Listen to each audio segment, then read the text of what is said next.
Sventola bandiera bianca sulla vertenza rifiuti a Porto Empedocle.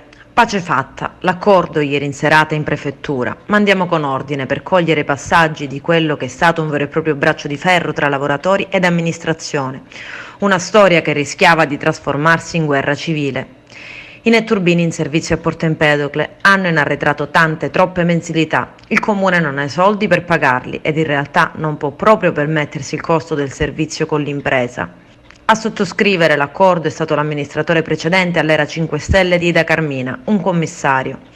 I cittadini non pagano la Tari, così dopo scioperi annunciati e programmati da sindacati, i netturbini, non ottenendo né un soldo né risposte, hanno proseguito ad incrociare arbitrariamente le braccia per giorni. La città è piombata inevitabilmente in una vera e propria emergenza igienico-sanitaria.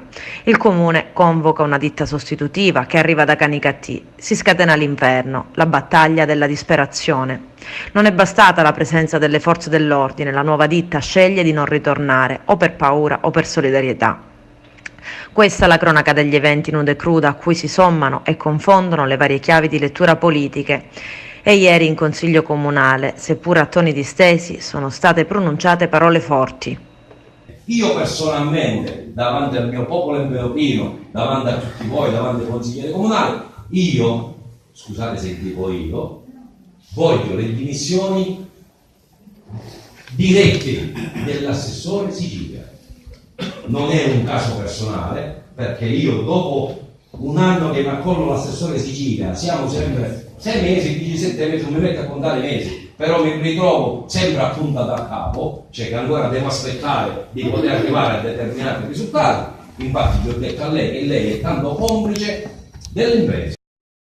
Piena solidarietà ai netturbini, agli operatori ecologici. Sfido io, chiunque, dopo mesi a non percepire il loro sacrosanto stipendio, perché hanno famiglie, hanno i loro impegni, come anche i dipendenti comunali, che con spirito di abnegazione hanno sempre lavorato e chinato la testa senza mai astenersi dal lavoro.